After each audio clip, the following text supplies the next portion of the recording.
भागलपुर कहलगांव विधानसभा से संभावित प्रत्याशी वीआईपी पार्टी महिला प्रकोष्ठ के जिला अध्यक्ष शारदा सिंह ने कहलगांव विधानसभा से जनता के लिए कई प्रमुख मुद्दों को लेकर युवाओं, बुजुर्गों सहित विशेषकर महिलाओं एवं गरीब तबके समाज को निचले स्तर से उठाने को लेकर जनता के बीच आना चाहती है। इसमें जनता की भरपूर मदद की, आशीर्वाद की मांग की। मेरा नाम शारदा सिंह निषाद हुआ। मैं भागलपुर महिला जिला अध्यक्ष वीआईपी पार्टी से हूँ। क्या आप किस विधानसभा से चर्चा में हैं? कहलगांव विधानसभा से फिलहाल मैं चर्चा में हूँ। अभी आपका सुप्रीमो क्या आश्वासन दिए हैं? कुछ हमारे सुप्रीमो का क्या, हमारा घर है वो, और हमें पूर्ण रूप से विश्वास है कि टिकट मिलेगी हमें। इस भीड़ में आपका क्या योगदान रहेगा और क्या सुप्रीमो का योगदान मिल सकता है? इस भीड़ में हमें एक ही योगदान है मेरा, यही एक सोच के मैं क्षेत्र में आई हूँ कि अभी तक कोई महिला विधायिका वहाँ नहीं है, और मैं वहाँ पे इसी नाते मैं महिला का विकास के लिए वहाँ पे आऊँगी और करूँगी। महिला आपका निषाद जाति से कितना वोटर है? वहाँ पे 60,000 वोटर निषाद जाति से है कहलगांव विधानसभा। और सुल्तानगंज में? सुल्तानगंज विधानसभा में 70 के आसपास है। 70,000। तो आपको लगता है कि आपको टिकट मिल जाए? एकदम मिलेगा। एक महिला होने के नाते मिलना। इतने साल से वहाँ जेंट्स राज कर रहे हैं, कभी तो महिला राज करेगी। इसमें आप किस मुद्दा लेकर के महिलाओं के प्रति जाएंगे वोट मांगने के लिए? क्या मुद्दा? 201 वहाँ पे कहलगांव विधानसभा में 28 पंचायत के तहत 241 गांव हैं। 241 गांव में मैं जब जाती हूँ तो महिला की बहुत सारी समस्या है। सबसे बड़ा समस्या पानी का है, बिजली का है, सड़क का है। वो अगर अपने घर से दुकान भी जाना चाहती हैं तो कीचड़ का सामना करना पड़ता है, कपड़ा को हाथ में उठा के जाने का सामना करना पड़ता है। आप एक महिला को इज्जत के रूप में देखते हैं, अगर वो कपड़ा उठा के पानी को लांघते हुए, कीचड़ को सामना करते हुए जाती है तो इससे और क्या है। आप समझ सकते हैं कि विकास कहाँ रुका हुआ है। मैं इस विकास को लेके और महिलाओं को खास करके ध्यान में रखते हुए मैं वहाँ से मैं चुनाव लड़ना चाहती हूँ। और मैं अगर वहाँ पे सीट अगर मिला, अगर हमें जनता सेवा करने की मौका दी तो मैं वहाँ पे इस सारी समस्याओं को दूर करूँगी। अगर हमारे इंडिया गठबंधन के सरकार होती है तो हर घर में नौकरी होंगी। ये बात तो तय है। आप देख ही चुके हैं, पिछले रिकॉर्ड में आप देख चुके हैं। तेजस्वी डिप्टी सीएम ही बने थे तो उन्होंने कितने बीपीएससी टीचर को बहाली किए हैं। ये तो मुख्यमंत्री जो वर्तमान में नीतीश कुमार है उनका कहना है कि हम किए हैं। ऐसा नहीं है, इतने दिन से तो भी थे, नहीं कर रहे थे। पहले भी तो थे, नहीं कर रहे थे। आपके महागठबंधन में जंगल राज का ज्यादा ये है, चर्चा है। आप देखे हैं, आप जब हमारे तक संपर्क करने के लिए आप हमारे घर तक आए तो कितने सारी पुलियां टूटी हुई थी। तो जंगल राज इसी को कहते हैं। पुल को तोड़ दो और महिला पे शोषण करवाओ और लूटो और छीन छोड़ करो। तो जंगल राज अभी है कि हमारे इंडिया गठबंधन के सरकार में है। जंगल राज तो अभी उन्होंने पैदा करके रखा हुआ है। इसका मतलब जंगल राज पहले था।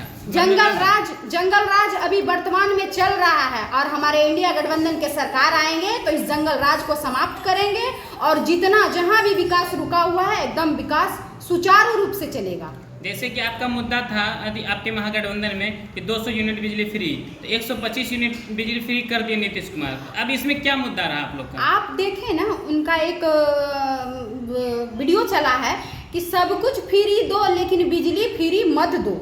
और जिस दिन से उन्होंने बिजली फ्री किया है, दिन 12 घंटे में मात्र 6 घंटे 5 घंटे ही बिजली रहती है। उसके बाद बिजली की स्थिति मतलब बिजली फ्री हो गया है। हाँ, एकदम बिजली फ्री क्या, बिजली रहती ही नहीं है। 400 पेंशन मिलता था, 1100 कर दिया। अब आपका सरकार आने के बाद 2500 बोल रहा था, तो ये तो वर्तमान में कर दिया 1100। अब इसके आगे क्या होगा आपकी सरकार में? सिर्फ पेंशन से देश नहीं चलेगा ना, सिर्फ पेंशन से नहीं चलेगा। युवा को रोजगार चाहिए। आप अब जो उस कैटेगरी में पेंशन लेने के 50 साल 60 साल पार करेंगे उन्हीं को ना पेंशन दीजिएगा, और जो कमाने के तुल्य हैं उनको आप रोजगार दे नहीं रहे हैं। और 1100 पेंशन लेके क्या करेंगे?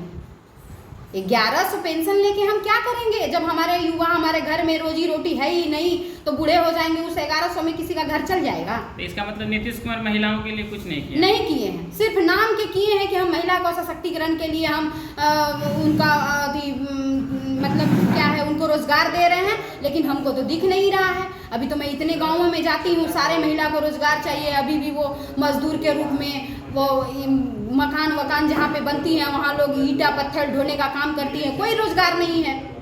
अगर आप एक महिला को देख रहे हैं डिलीवरी पे, इतनी हमारी महिला को बहन को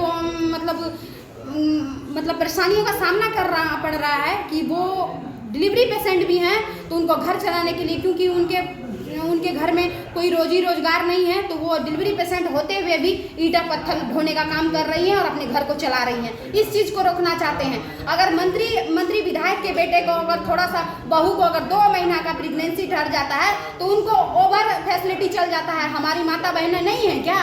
हमारी माता बहनों को भी तो फैसिलिटी चाहिए। इसी के पदाधिकारी के बारे में क्या करूँगी? सरकार का जो सिस्टम है, सरकार का ही ना पदाधिकारी है, वो जिस सिस्टम से चला रहे हैं वही सिस्टम है। सुशासन पे आपको भरोसा नहीं है? नहीं, एकदम भरोसा नहीं है। मैं तो उस प्रशासन पे भरोसा है, लेकिन वो सुशासन ही तो प्रशासन को चला रहे हैं ना।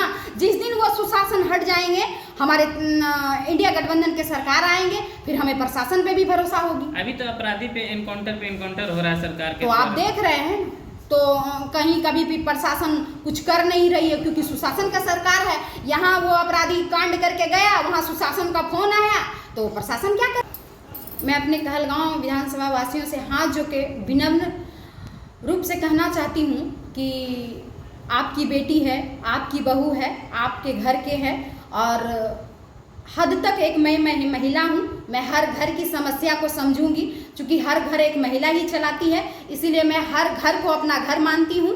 और हमें वहाँ अपने वो लोग किस तरह से हमको अपने क्षेत्र में लाना चाहते हैं, मैं देवतुल्य जनता पे ही छोड़ना चाहती हूँ। और हमें पूरा अपने देवतुल्य जनता पे भरोसा है कि वो हमें अपने क्षेत्र में लाएंगे और अपने विकास को देखेंगे।